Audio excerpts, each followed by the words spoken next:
Alright, mga ka-plastic, and this is me again, Big Sue, right back at it again with another content. At ang tatalakayin po natin ay tungkol dito sa isang teacher na medyo hindi unprofessionally po siya. Kung tutusin.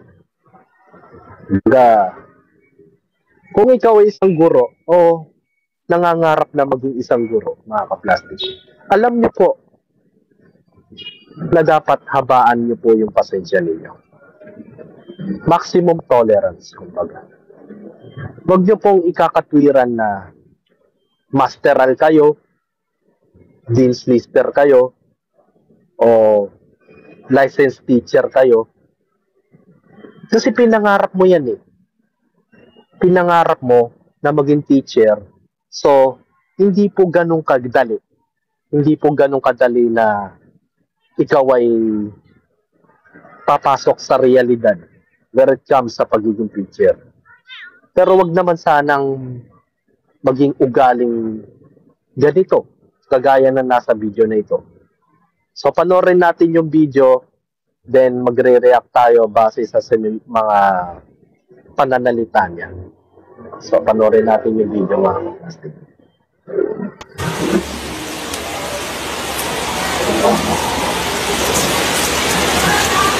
Nakakalimutan nyo yung boundaries nyo Kakalimutan nyo yung boundaries nyo. Una sa lahat, hindi nyo kami binabayaran dito para magtau-tauhan at gawin yung robot at gawin yung katatawanan sa harapan. What? Pangalawa, hindi ako nag-board exam para lang hindi irespeto ng mga katulad yung wala pa namang nararating sa buhay. Oh, grabe. Ang kakapal ng mga mukha nyo. Una sa lahat, mga ka-plastic, kaya nga nag-aaral yan para road to may mararating sa buhay ng isang tao.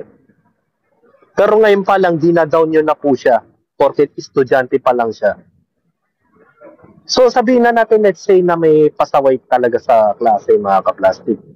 Pero wag nyo namang ganyanin yung mga estudyante na parang ina-ad hominem mo na po o dinadown nyo na po yung mga pangarap nila sa buhay. Natural, bata pa yan. Wala pa sa hustong gulang yan. Kaya nakakagawa ng mga kalokohan. Pero wag mo naman sanang ganyan. Pinapakita mo sa mga kabataan. Panlalait. So, ulitin natin Utauhan at gawin yung robot at gawin yung katatawanan sa harapan. Una sa lahat, mga ka-plastic, hindi naman kayo tinuturing na robot ng bata eh. May taglay lang ng kakulitan yung tao. So, sabihin na natin, oo, parang yun ang sa tingin mo, ba't hindi ka ba dumating sa pagkabata? Na ganyan? So, swerte mo kung hindi ka pasaway ng bata ka. Diba? Ito pa. Pangalawa, hindi ako nag-board exam para lang hindi irespeto ng mga katulad yung wala pa namang nararating sa buhay. Oh. Yes. Hindi ka nag-board exam para api-apihin o lait-laitin ng mga kabataan. Anong purpose mo pag naging teacher ka? Galangin ka? Alam mo, ang mga bata, gumagalang naman yan eh. Base lang din sa trato ninyo. Kaya wag mong i-reverse psycho ang mga kabataan. Hindi sa pinagtatanggol ko yung mga bata. May mga bata rin palang desididong matino rin sila. Hindi totally na mapasaway. Pero wag mo namang isipin na ganyan. Sasabihin mo na hindi ako nag-board exam para gawing robot, gawing alipin, o gawing katawa-tawa sa mga harapan niya. Huwag naman ganon. Huwag namang parang tinataas mo yung sarili mo. Nagbubuhat ka ng sarili mong bangko, teacher. Huwag naman ganon. Utang na loob. Huwag mong ipakita sa mga bata na ikaw ay mataas, tapos yung mga kabataan ay mababa. Huwag naman gano'n. Utang na loob. Ang kakapal ng mga mukha nyo! Saan sila magkapal? Saan sila makapal? Di ba? Makulit lang yung bata. Pero hindi makakapal ang mukha niyan. Di nyo nga kaya buhayin yung mga sarili nyo? Hindi kayo marunong rumispeto? Natural, hindi pa nila kaya sarili nila. Wala pa silang mga sapat na trabaho at kaalaman para magkaroon ng matatag na trabaho. Kaya nga sila nandiyan sa eskwelahan eh. Hindi ka ba bobo? Ha, ma'am? Ano ba pinunta ng mga estudyante dyan? Mag-aral, di ba? Sino ba kinakausap nyo? Yung magulang ng bata? Talagang hindi naman nila literally kayang buhayin ng sarili nila. Sus Mariosep naman. Ma'am naman, nag-iisip ka ba? Sus.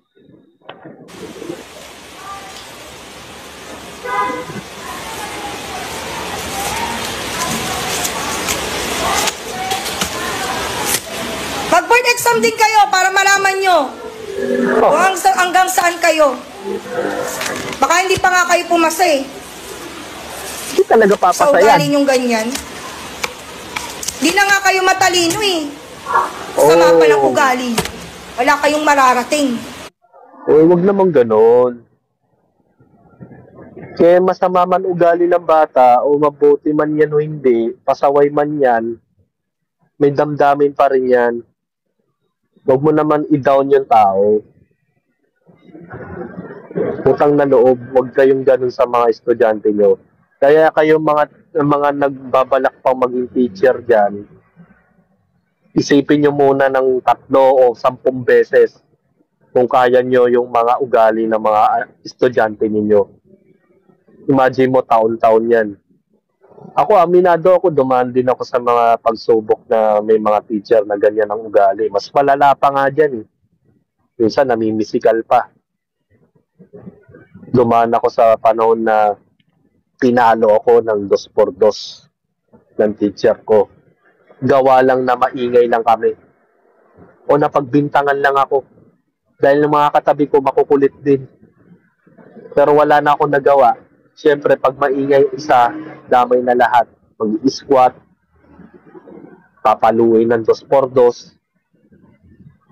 Diyan ako nakaranas na parang pinadel sa likod eh. Mas malala pa nga yun, physical, pati verbal. Kaya yung mga batang 90s, talagang mga disiplinado yan. Ngayon, talagang emotional damage yan. Tsaka wag naman talagang isa sa publiko pa yung mga ugali mo, ma'am. Ang sagwa tignan. Eh mo, isa sa publiko mo yung ugali mo na nanlalait ka ng mga estudyante mo. Diba? Nang ganun. Dapat internals na yan, kung maninermon ka ng tao, sa loob lang ng eskwelahan. Walang makakalabas. Imagine mo, nagsisermon ka sa buong mundo. Mahati mo ba? Ayan. Let's say, ikaw yung pangalawang ina. Ikaw yung pangalawang ina ng mga batang yan.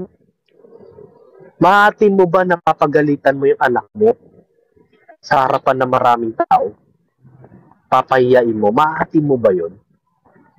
Siyempre, anong feeling ng mga bata na ganun yung ginagawa sa kanila? Matutuwa ba sila? Siyempre, magdadamdam yun. Nagagalit talaga sa iyo. Maiipon at maiipon na sama ng loob. Balang araw, pag nagkita kayo, tumanda yung bata. Anong sasabihin ng mga yan? Ayun yan, yung teacher kung tarantado, kung magsalita, grabe. Tumandait. Inaapi nila. Inaapi nila yung mga damdamin namin. Eh. Naalala ko yung bata pa ako, ito yung teacher ko. Mahati mo ba yun?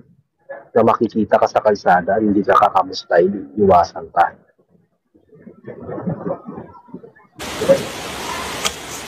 Ako na nagsasabi sa inyo, wala kayong lugar sa mundo Oo. Hindi. Wala nang malulugaran sa mundo. Walang puwang. So para mo na rin sinabing walang utak yung mga estudyante. Naging pasaway lang ng minsan, tapos gano'n na agad ang isga mo sa mga bata. Wag ganun. Huwag kang ganun. Ano kilomet mo? Di ba teacher ka? Di ba ang layunin ng mga teacher ay paunlarin mo yung kaalaman ng bata. Pero ang ginagawa mo, dinadaon mo agad. Halata na mo sa pagmumukha eh. Parang walang jowa eh. Alam mo, yung mga ganito kasi yung mga mukha ng mga walang jowa. Yung mga niloko ng boyfriend. Kaya tumatandang dalaga. Diba? Yun, ganun talaga ang buhay. Bumaba ka na doon! Tatawa ka pa? Grato. Galing squatter. So,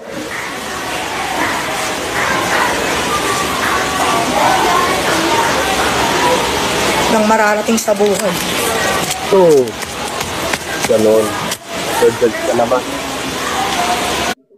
Alam mo mga plastic, pag ganyan kayo, pag lang ninyong subukan kumuha ng kursong teacher, education, kung maikli lang ang PC ninyo.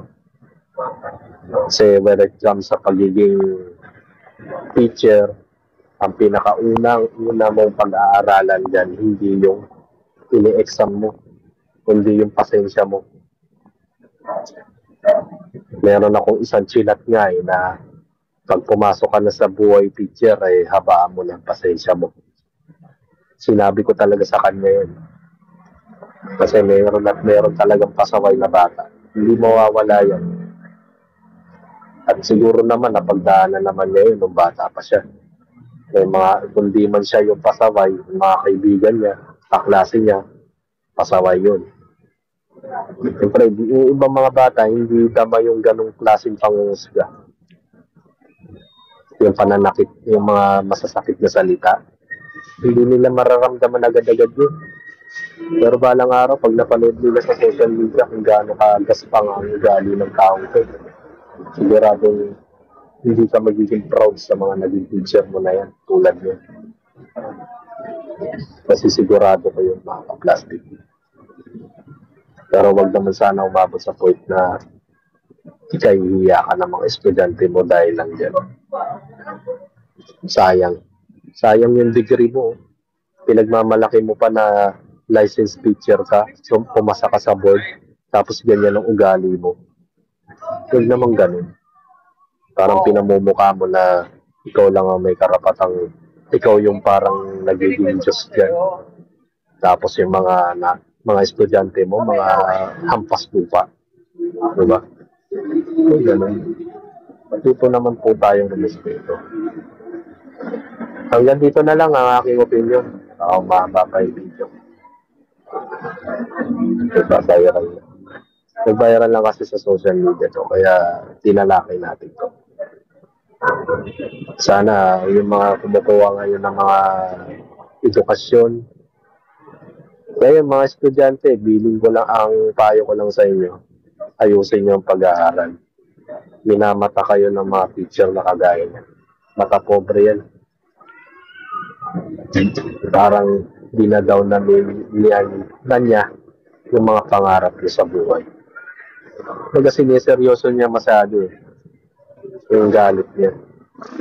Hindi yata na-screening to eh. Kaya yung psychologically, masakit siya magsalita. Siguro ganito ang trato sa kanya ng magulang niya, no? Kaya ganun. So hanggang dito na lang ang aking opinion. This is me again, Big Sue. Lagi nagsasabing, ang mga plastic ay matagal mabulok dahil ang mga plastic ay toxic. Kaya, what's up mga ka-plastic? And this is from the commentary video na video live stream. Signing out. All right. Mga kaplastik, kung nagustuhan nyo ang aking video, isubscribe nyo lang ang aking channel. At the same time, i-hit nyo rin ang notification bell at yung all para ma-notify kayo sa aking susunod ko pang video sa aking YouTube channel. Maraming salamat po, mga kaplastik.